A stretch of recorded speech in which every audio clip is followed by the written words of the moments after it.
하나님 감사합니다. 죄에서 건져주시고 영원한 삶을 허락해 주신 은혜에 감사합니다. 우리가 신앙생활을 하게 된 첫 출발이 모두 다 다를진데 이 역시 감사합니다.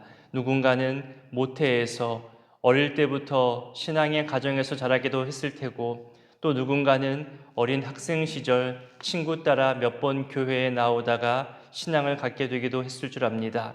또 누군가는 결혼하면서 믿음 생활을 시작하기도 하였고, 누군가는 자녀를 낳은 후에, 또 누군가는 사업의 실패나 건강의 연약함을 경험하면서 하나님을 찾고 만나기도 했을 것입니다.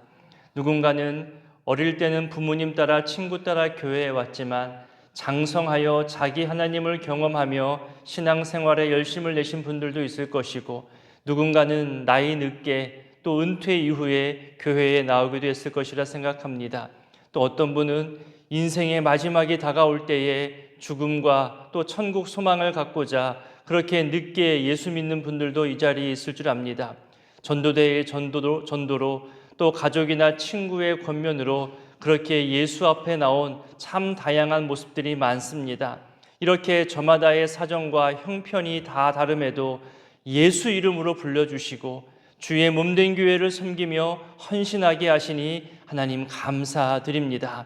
저마다의 신앙의 어머니, 교회로 인도해 준 사람, 교회에 잘 적응하도록 돕고 알려주며 함께 기도해 주는 그런 신앙의 어머니들이 우리에게 있습니다. 방금 부른 찬송의 가사처럼 어머니의 사랑이 늘 나를 따뜻하게 감싸주고 있으며 언제든 어머니에게 달려가 안길 수 있는 어머니의 품이 있음에 감사합니다. 신앙의 본을 보여주시고 온유와 겸손으로 시대의 어려움 속에서도 우리들을 사랑으로 길러주신 어머니의 손길이 있습니다.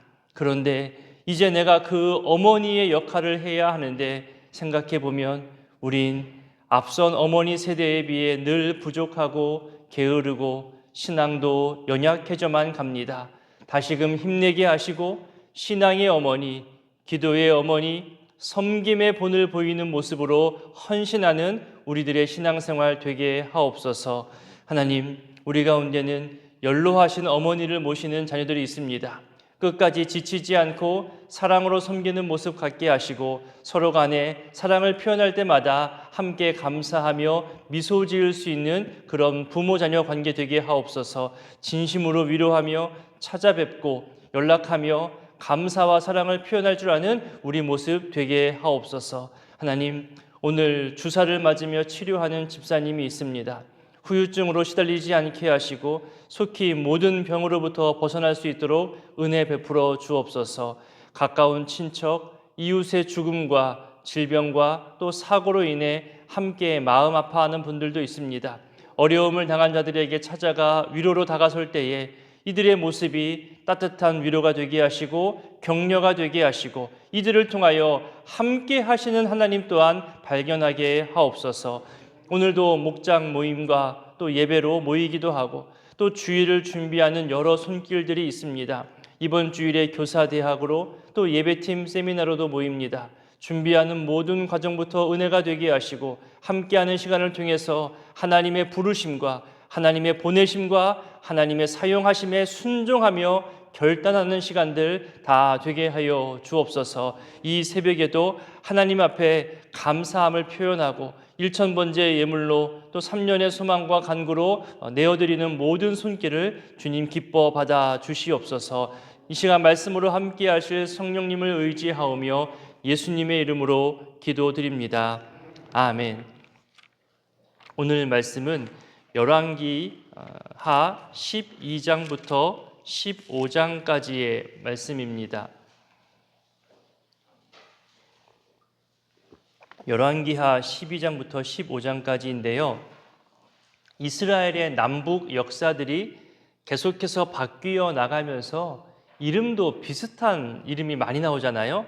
또 남유다 왕의 이름이 얼마 지나지 않아서 북이스라엘 왕의 이름으로 또 나오기도 하고, 그래서 이름 중심으로 읽다 보면 헷갈리기도 하고 또 혼돈도 있을 수 있습니다. 어려움이 있겠죠.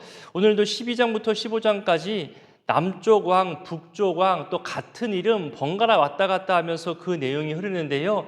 이것을 성경 순서대로 살펴보기에는 어려움이 있을 것 같아서 이름보다는 사건이나 주요 주제 중심으로 한번 살펴보려고 합니다.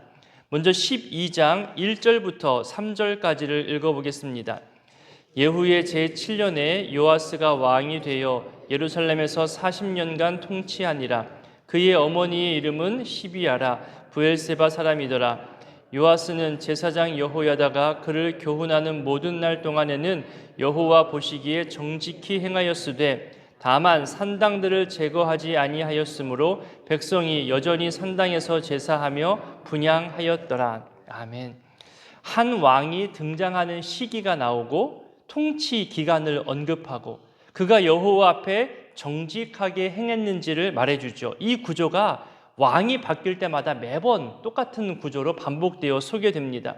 그런데 특이한 것은요, 남유다의 왕을 설명할 때에는 어머니가 늘 함께 소개됩니다.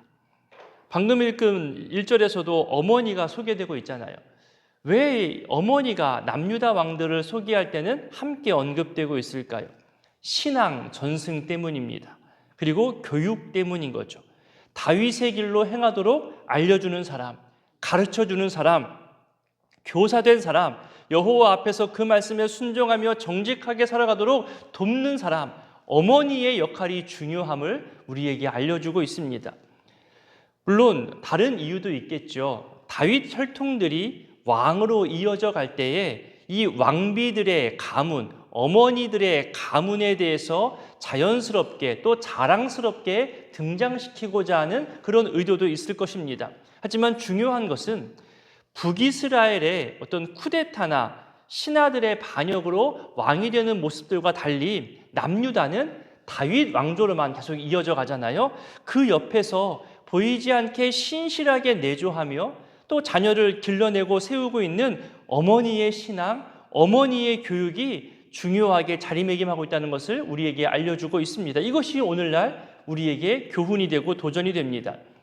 그런 점에서 우리 자녀 세대를 길러내는 우리 신앙의 어머니, 신앙의 아버지들이 참 귀합니다. 점점 더 바빠지는 삶이고 더 많은 경쟁을 해야 하고 쉬기도 부족하는 이런 시대 속에서 주의를 지킨다는 것, 일상의 삶을 경건하게 살면서 그 옆에서 가르치고 돕는 역할들을 하고 신앙의 본을 보이는 것을 제가 옆에서 보고 들을 때마다 정말 축복할 수밖에 없습니다. 자녀들이 자라서 청소년이 되고 청년이 되면 아마 가르쳐 지키게 하는 것이 더 어려울 겁니다. 친구들과 어울리는 것이 더 중요한 시기이기 때문에 너무 올바르고 정직하고 경건하게 키우는 것이 때로는 이 시대에 맞지 않아서 아이들이 더 갈등할 수도 있고 더 어렵고 힘든 상황을 가져올 수도 있거든요. 그래서 신앙의 자녀들은 청소년 시기, 이 청년 시기에 더 고민도 하고 방황하기도 합니다. 정말 어릴 때부터 신앙 안에서 잘 키웠는데 왜 이렇게 커서 방황하지? 왜 커서 고민하지? 어찌 보면 긍정적인 신호입니다.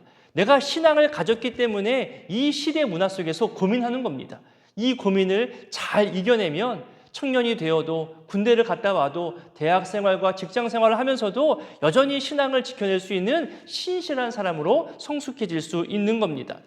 이 시기가 바로 신앙의 성장통이라 할 수 있겠죠. 눈물의 기도로 키운 자녀들이 결코 헛되이 되지 않음을, 그리고 하나님께서 그들의 모든 삶과 걸음을 지켜시고 인도해 주시기를 저 역시 또 우리가 이 시간도 함께 기도하며 응원해 줄 수 있습니다. 이렇게 어머니의 존재, 또 교육과 신앙 전수가 중요하게 언급되는 것만큼이나 또 이 신앙생활에 커다란 영향을 주는 한 가지 주제가 있습니다. 뭐냐 하면 그것이 바로 3절에 언급된 산당입니다. 부정적인 영향이죠. 우리 생각에는 이거 못 치우나? 그거 정리하지 못하나? 아니 왜 단호하게 여호와 보시기에 정직한 왕이라 표현했는데 왜 이거 단호하게 처리하지 못하지? 그렇게 생각하며 답답해하게 느낄 수 있거든요. 근데 여러분 이것이 오늘날에도 우리 가운데 있습니다. 하나님께서는 가나안 땅에 들어가기 전부터 우상 숭배에 대해서 가나안 땅의 수많은 신들과 우상에 대해서 이미 경고하고 나무, 돌, 모든 형상들 다 제거하라고 강하게 경고하셨습니다. 산당은 어떤 건물만 말하는 게 아닙니다. 돌이나 나무 자체로만 이루어진 산당도 있습니다. 우리나라에도 지금은 그런 얘기하는 사람이 거의 없지만 저 어릴 적 많은 이야기를 들었거든요. 이 나무가 우리 마을의 수호신이야. 이 마을 300년, 이 나무가 300년, 500년 됐어. 제가 보기엔 그냥 썩은 나무처럼 보이는데 그냥 커다란 나무일 뿐인데 그것이 마을의 수호자래요. 그리고 마을 앞에 흐르는 냇가에 커다란 돌이 있는데 이 돌이 우리 마을로 들어오는 물을 막아주고 있어. 비가 오거나 물이 범람할 때도 우리 마을로 물이 넘치지 않는 이유는 이 돌덩이 때문이야. 그래서 그 돌덩이 위에다가 먹을 것을 던져주고 꽃을 뿌리고 그런 모습을 본 적이 있습니다. 그렇게 특이하게 보이는 나무나 돌이나 어떤 특정 위치에 있는 그런 사물들을, 기둥들을 향해서 어떤 형상들을 신성화하는 모습들을 저는 어릴 적에 본 적이 있습니다. 그러다가 개발이 되고 도로가 놓이면서 그 마을 주민들이 마음이 모아져서 이 나무만큼은 못 건드려 하면서 고집을 피웁니다. 그러면 도로를 노는 사람들도 이 나무를 비껴가면서 또 논과 밭을 또 사서 도로공사라는 것을 받습니다. 그만큼 그들의 삶 속에 이런 토속적인 신앙, 우상적인 신앙들이 일상과 친밀하게 연결되어져 있는 것을 봤습니다. 중요하게 여기고 있다는 거죠. 산당은 그 이상입니다. 가나안 문화 가운데 있는 거고요. 특히 풍요를 내려주는 아세라 신상, 바알 신상으로 여겨지는 것들이 나무와 돌에 많이 있었습니다. 그래서 성경을 읽다 보면 푸른 나무 가지 아래 이런 표현들이 많이 나오는데요. 그것이 다 이런 산당들을 의미하는 겁니다. 크고 작은 형상들을 모셔놓은 것도 있고 약간의 건물 형태를 가진 것도 있고 이것을 없애는 것은 그들의 일상과 연결되어졌기 때문에 왕으로서도 쉽지는 않았을 겁니다. 오직 유일하신 여호와 하나님만을 섬기라고 성전에 모이기를 힘쓰라는 하나님 명령 앞에서 이 산당은 커다란 방해가 됩니다. 그리고 우상이 되는 거고 백성들을 유혹하는 그런 존재로 자리매김하고 있는 거죠. 그래서 여호와를 경외하는 신앙이 이 산당과 교묘하게 혼합되어져 있습니다. 그래서 더더욱더 제거하기가 어려운 거죠. 여러분 오늘날에도 제사 문화를 보십시오. 점집을 찾아가는 것을 보십시오. 이것이 조금 교묘하게 바뀌어져서 신앙과 기도와 연결되어지는 것도 보게 됩니다. 마치 점집을 찾아가는 것을 하나님께서 무슨 선지자 찾아가서 들으라는 것처럼 그렇게 찾아가는 분들이 교회 안에도 있어요. 어떤 신비스러운 체험을 추구하는 그것이 신앙생활이라 여기면서 그렇게 또 찾아가는 분들도 있습니다. 오늘날에도 이렇게 눈에 보이는 신당, 눈에 보이지 않는 산당은 여전히 존재합니다. 왕들의 업적을 평가할 때마다 이 산당을 제거했는지 그대로 두었는지 이것이 중요한 기준이 되고 매번 왕이 바뀔 때마다 이것을 언급하잖아요. 제사장 여호야다와 함께 커다란 종교개혁을 하면서 지금 긍정적 평가를 받고 있는 이 요아스조차도 산당을 제거하는 일을 제대로 하지 못했다고 우리가 읽은 3절에서 이야기하고 있습니다. 결국 통치의 힘이 약해지게 되고 왕권의 말미가 되면 백성들은 어느새 이 산당에 의지하는 모습을 또 보여주게 되는 겁니다. 이제 4절부터는 성전을 보수하는 왕의 명령이 나옵니다.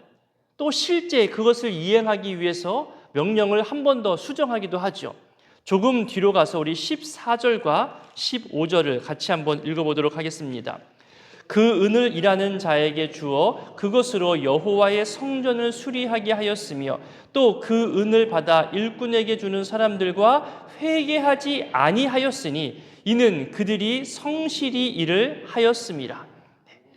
헌금을 계수하고 헌금을 사용하는 방법, 또 성전 수리를 위해서 따로 회개 처리하는 모든 것에 있어서 오늘 본문은 성실했다고 말합니다. 이는 정직과도 연결되는 표현이지요. 따로 회개하지 않아도 주신 대로 목적대로 올바르게 사용했다는 거예요. 돈을 사용하는 것, 특별히 헌금을, 예산을 사용하는 것은 늘 예민하고 중요합니다. 여러분 1,000원, 10,000원, 50,000원 이 정도 수준은 지출할 때 몇백 원까지 다 계산해서 꼼꼼하게 하잖아요. 그냥 단위가 100만 원, 1,000만 원, 1억 이렇게 넘어가면요 몇백 원은 바라보지 않습니다. 보통 10만 원 단위, 50만 원 단위, 100만 원 단위 이렇게 큰 단위로 끊어서 또 계산하잖아요. 액수가 커질수록 꼼꼼하게 챙겨야 하는 부분에서 약해질 수 있어요. 일을 성실하게 했다는 이 15절의 표현이 그래서 중요한 겁니다.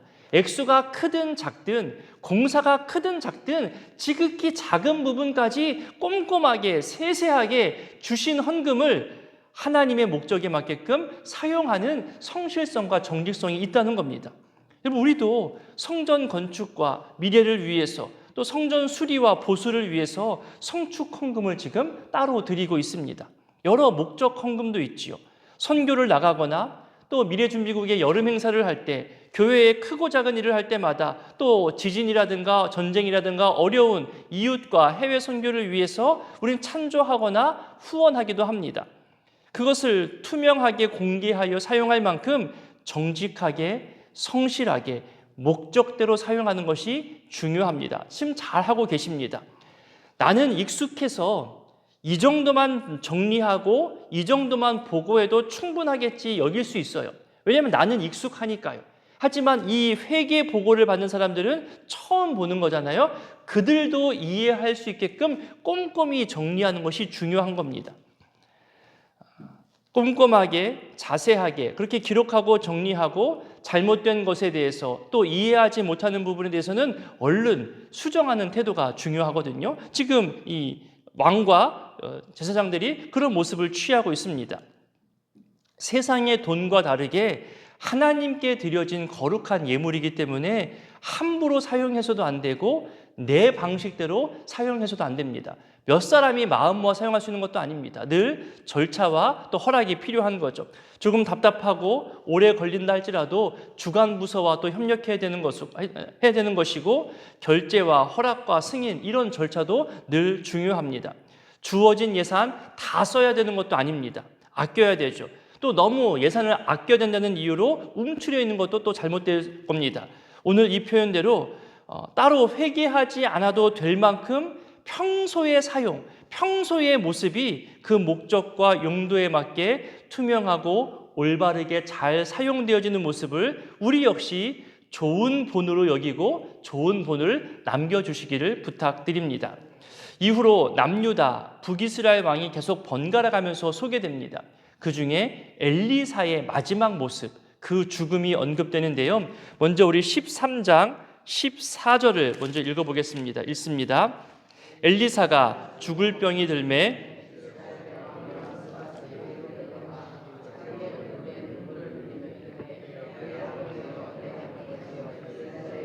병과 마병이여 하매. 연이어서 우리 20절과 21절도 읽어보겠습니다. 엘리사가 죽으니 그를 장사하였고 해가 바뀌매 모압 도적대들이 그 땅에 온지라. 마침 사람을 장사하는 자들이 그 도적대를 보고 그의 시체를 엘리사의 묘실에 들이던짐에 시체가 엘리사의 뼈에 닿자 곧 회생하여 일어섰더라. 엘리사의 마지막 사역 그리고 죽음에 대해서 이야기하는 내용이죠. 저는 이 본문을 묵상하면서 우리 교회의 어르신들, 신앙의 선배님들이 생각이 나고 또 축복하게 되었습니다. 이 시간 여러분들도 이 마음을 또 같이 품었으면 좋겠다 싶어서 좀 설명을 하고자 합니다. 여러분 보세요. 죽을 병이 들 만큼 나이도 많이 들었고 몸도 연약해진 엘리사입니다.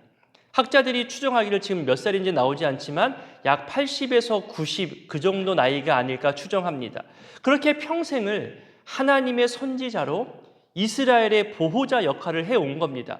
오죽하면 왕이 와서 내 아버지라고 그리고 이스라엘의 병거라고 이스라엘의 마병이라고 부르면서 엘리사가 존재하는 것이 이 나라 이 민족의 얼마나 큰 역할이었는지 얼마나 큰 힘이었는지를 표현하고 있습니다.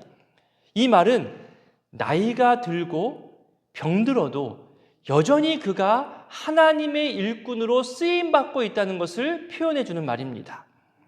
난 은퇴했으니까 난 이제 교회도 좀 쉬고 예배도 내 마음대로 가고 싶을 때 가고 기도의 자리도 이제는 안 나가도 되겠지, 이게 아니라는 거예요.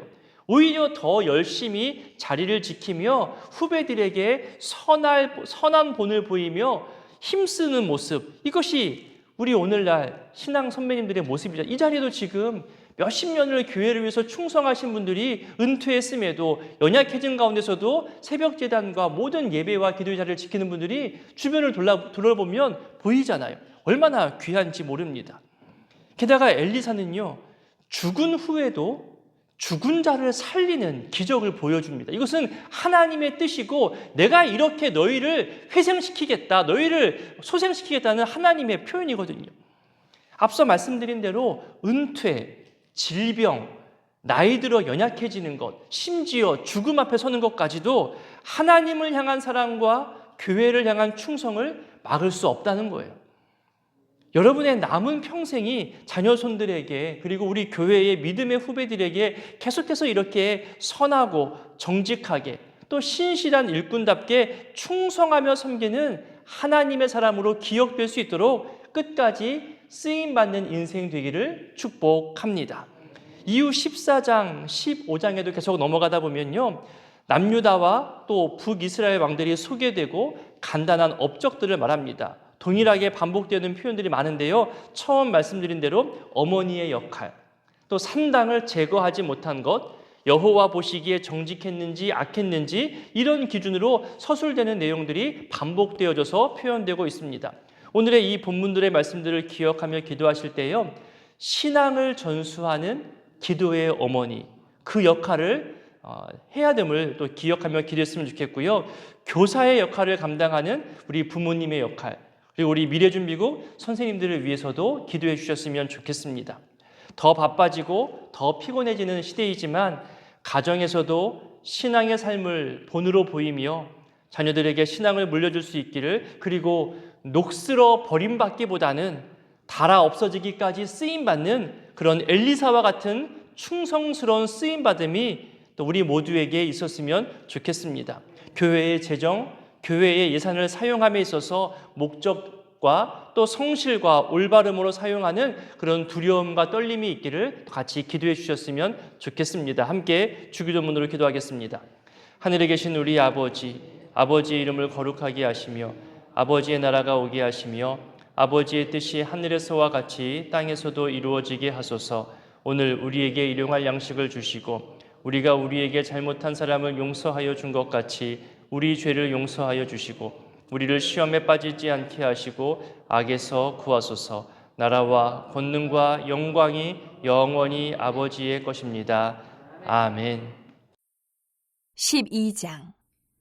예후의 제7년에 요아스가 왕이 되어 예루살렘에서 40년간 통치하니라. 그의 어머니의 이름은 시비아라 부엘세바 사람이더라. 요아스는 제사장 여호야다가 그를 교훈하는 모든 날 동안에는 여호와 보시기에 정직히 행하였으되 다만 산당들을 제거하지 아니하였으므로 백성이 여전히 산당에서 제사하며 분향하였더라. 요아스가 제사장들에게 이르되 여호와의 성전에 거룩하게 하여 드리는 모든 은 곧 사람이 통용하는 은이나 각 사람의 몸값으로 드리는 은이나 자원하여 여호와의 성전에 드리는 모든 은을 제사장들이 각각 아는 자에게서 받아들여 성전의 어느 곳이든지 파손된 것을 보거든 그것으로 수리하라 하였으나 요아스 왕 제23년에 이르도록 제사장들이 성전의 파손한 데를 수리하지 아니하였는지라. 요아스 왕이 대제사장 여호야다와 제사장들을 불러 이르되 너희가 어찌하여 성전의 파손한 데를 수리하지 아니하였느냐. 이제부터는 너희가 아는 사람에게서 은을 받지 말고 그들이 성전의 파손한 데를 위하여 드리게 하라. 제사장들이 다시는 백성에게 은을 받지도 아니하고 성전 파손한 것을 수리하지도 아니하기로 동의하니라. 제사장 여호야다가 한 궤를 가져다가 그것의 뚜껑에 구멍을 뚫어 여호와의 전문 어기 오른쪽 곧 제단 옆에 두매 여호와의 성전에 가져오는 모든 은을 다 문을 지키는 제사장들이 그 궤에 넣더라. 이에 그 궤 가운데 은이 많은 것을 보면 왕의 서기와 대제사장이 올라와서 여호와의 성전에 있는 대로 그 은을 계산하여 봉하고 그 달아본 은을 일하는 자 곧 여호와의 성전을 맡은 자의 손에 넘기면 그들은 또 여호와의 성전을 수리하는 목수와 건축하는 자들에게 주고 또 미장이와 석수에게 주고 또 여호와의 성전 파손한 데를 수리할 제목과 다듬은 돌을 사게 하며 그 성전을 수리할 모든 물건을 위하여 쓰게 하였으되 여호와의 성전에 드린 그 은으로 그 성전의 은대접이나 불집게나 주발이나 나팔이나 아무 금그릇이나 은그릇도 만들지 아니하고 그 은을 일하는 자에게 주어 그것으로 여호와의 성전을 수리하게 하였으며 또 그 은을 받아 일꾼에게 주는 사람들과 회개하지 아니하였으니 이는 그들이 성실히 일을 하였음이라. 속건제의 은과 속죄제의 은은 여호와의 성전에 드리지 아니하고 제사장에게 돌렸더라. 그때에 아람 왕 하사엘이 올라와서 가드를 쳐서 점령하고 예루살렘을 향하여 올라오고자 하므로 유다의 왕 요아스가 그의 조상들 유다 왕 여호사밧과 여호람과 아하시아가 구별하여 드린 모든 성물과 자기가 구별하여 드린 성물과 여호와의 성전 곡간과 왕궁에 있는 금을 다 가져다가 아람 왕 하사엘에게 보냈더니 하사엘이 예루살렘에서 떠나갔더라. 요아스의 남은 사적과 그가 행한 모든 일은 유다 왕 역대 지략에 기록되지 아니하였느냐. 요아스의 신복들이 일어나 반역하여 실라로 내려가는 길가의 밀로 궁에서 그를 죽였고 그를 쳐서 죽인 신복은 시므앗의 아들 요사갈과 소멜의 아들 여호사밧이었더라. 그는 다윗성에 그의 조상들과 함께 장사되고 그의 아들 아마샤가 그를 대신하여 왕이 되니라. 13장. 유다의 왕 아하시아의 아들 요아스의 제23년에 예후의 아들 여호아하스가 사마리아에서 이스라엘 왕이 되어 17년간 다스리며 여호와 보시기에 악을 행하여 이스라엘에게 범죄하게 한 느밧의 아들 여로보암의 죄를 따라가고 거기서 떠나지 아니하였으므로 여호와께서 이스라엘에게 노하사 늘 아람 왕 하사엘의 손과 그의 아들 베나단의 손에 넘기셨더니 아람 왕이 이스라엘을 학대함으로 여호아하스가 여호와께 간구하며 여호와께서 들으셨으니 이는 그들이 학대받음을 보셨습니다. 여호와께서 이에 구원자를 이스라엘에게 주심에 이스라엘 자손이 아람 사람의 손에서 벗어나 전과 같이 자기 장막에 거하였으나 그들이 이스라엘에게 범죄하게 한 여로보암 집의 죄에서 떠나지 아니하고 그 안에서 따라 행하며 또 사마리아의 아세라 목상을 그냥 두었더라. 아람 왕이 여호아스의 백성을 멸절하여 타작마당에 티끌같이 되게 하고 마병 50명과 병거 10대와 포병 10,000명 외에는 여호아스에게 남겨두지 아니하였더라. 여호아스의 남은 사적과 행한 모든 일과 그의 업적은 이스라엘 왕 역대 지략에 기록되지 아니하였느냐. 여호아스가 그의 조상들과 함께 잠에 사마리아에 장사되고 그 아들 요아스가 대신하여 왕이 되니라. 유다의 왕 요아스의 제37년에 여호아스의 아들 요아스가 사마리아에서 이스라엘 왕이 되어 16년간 다스리며 여호와께서 보시기에 악을 행하여 이스라엘에게 범죄하게 한 느밧의 아들 여로보암의 모든 죄에서 떠나지 아니하고 그 가운데 행하였더라. 요아스의 남은 사적과 행한 모든 일과 유다 왕 아마샤와 싸운 그의 업적은 이스라엘 왕 역대 지략에 기록되지 아니하였느냐. 요아스가 그의 조상들과 함께 잠에 이스라엘 왕들과 함께 사마리아에 장사되고 여로보암이 그 자리에 앉으니라. 엘리사가 죽을 병이 들매 이스라엘의 왕 요아스가 그에게로 내려와 자기의 얼굴에 눈물을 흘리며 이르되 내 아버지여 내 아버지여 이스라엘의 병거와 마병이여 하매 엘리사가 그에게 이르되 활과 화살들을 가져오소서 하는지라 활과 화살들을 그에게 가져오매 또 이스라엘 왕에게 이르되 왕의 손으로 활을 잡으소서 하매 그가 손으로 잡으니 엘리사가 자기 손을 왕의 손 위에 얹고 이르되 동쪽 창을 여소서 하여 곧 열매 엘리사가 이르되 쏘소서 하는지라 곧 쏘매 엘리사가 이르되 이는 여호와를 위한 구원의 화살 곧 아람에 대한 구원의 화살이니 왕이 아람 사람을 멸절하도록 아벡에서 치리이다 하니라. 또 이르되 화살들을 집으소서 곧 집음에 엘리사가 또 이스라엘 왕에게 이르되 땅을 치소서 하는지라 이에 3번 치고 그친지라. 하나님의 사람이 노하여 이르되 왕이 6번을 칠 것이니이다. 그리하였다면 왕이 아람을 진멸하기까지 쳤으리이다. 그런즉 이제는 왕이 아람을 3번만 치리이다 하니라. 엘리사가 죽으니 그를 장사하였고 해가 바뀌매 모압 도적대들이 그 땅에 온지라. 마침 사람을 장사하는 자들이 그 도적대를 보고 그의 시체를 엘리사의 묘실에 들이던지매 시체가 엘리사의 뼈에 닿자 곧 회생하여 일어섰더라. 여호아스 왕의 시대에 아람 왕 하사엘이 항상 이스라엘을 학대하였으나 여호와께서 아브라함과 이삭과 야곱과 더불어 세우신 언약 때문에 이스라엘에게 은혜를 베풀며 그들을 불쌍히 여기시며 돌보사 멸하기를 즐겨하지 아니하시고 이때까지 자기 앞에서 쫓아내지 아니하셨더라. 아람 왕 하사엘이 죽고 그의 아들 베나닷이 대신하여 왕이 되매 여호아스의 아들 요아스가 하사엘의 아들 베나단의 손에서 성읍을 다시 빼앗으니 이 성읍들은 자기 붙인 여호아스가 전쟁 중에 빼앗겼던 것이라. 요아스가 베나닷을 3번 쳐서 무찌르고 이스라엘 성읍들을 회복하였더라. 14장. 이스라엘의 왕 여호아스의 아들 요아스 제2년에 유다의 왕 요아스의 아들 아마샤가 왕이 되니 그가 왕이 된 때에 나이 25세라. 예루살렘에서 29년간 다스리니라. 그의 어머니의 이름은 여호와따니요 예루살렘 사람이더라. 아마샤가 여호와 보시기에 정직히 행하였으나 그의 조상 다윗과는 같지 아니하였으며 그의 아버지 요아스가 행한 대로 다 행하였어도 오직 산당들을 제거하지 아니하였으므로 백성이 여전히 산당에서 제사를 드리며 분향하였더라. 나라가 그의 손에 굳게 섬에 그의 부왕을 죽인 신복들을 죽였으나 왕을 죽인 자의 자녀들은 죽이지 아니하였으니 이는 모세의 율법책에 기록된 대로 함이라. 곧 여호와께서 명령하여 이르시기를 자녀로 말미암아 아버지를 죽이지 말 것이요 아버지로 말미암아 자녀를 죽이지 말 것이라. 오직 사람마다 자기의 죄로 말미암아 죽을 것이니라 하셨더라. 아마샤가 소금 골짜기에서 에돔 사람 10,000명을 죽이고 또 전쟁을 하여 셀라를 취하고 이름을 욕대엘이라 하였더니 오늘까지 그러하니라. 아마샤가 예후의 손자 여호아스의 아들 이스라엘의 왕 요아스에게 사자를 보내 이르되 오라 우리가 서로 대면하자 한지라. 이스라엘의 왕 요아스가 유다의 왕 아마샤에게 사람을 보내 이르되 레바논 가시나무가 레바논 백향목에게 전가를 보내어 이르기를 내 딸을 내 아들에게 주어 아내로 삼게 하라 하였더니 레바논 들짐승이 지나가다가 그 가시나무를 짓밟았느니라. 내가 에돔을 쳐서 파하였으므로 마음이 교만하였으니 스스로 영광을 삼아 왕궁에나 내 집으로 돌아가라. 어찌하여 화를 자취하여 너와 유다가 함께 망하고자 하느냐 하나 아마샤가 듣지 아니하므로 이스라엘의 왕 요아스가 올라와서 그와 유다의 왕 아마샤가 유다의 베세메스에서 대면하였더니 유다가 이스라엘 앞에서 패하여 각기 장막으로 도망한지라. 이스라엘 왕 요아스가 베세메스에서 아하시아의 손자 요아스의 아들 유다 왕 아마샤를 사로잡고 예루살렘에 이르러 예루살렘 성벽을 에브라임 문에서부터 성 모퉁이 문까지 400규빗을 헐고 또 여호와의 성전과 왕궁 곳간에 있는 그 문과 모든 기명을 탈취하고 또 사람을 볼모로 잡고서 사마리아로 돌아갔더라.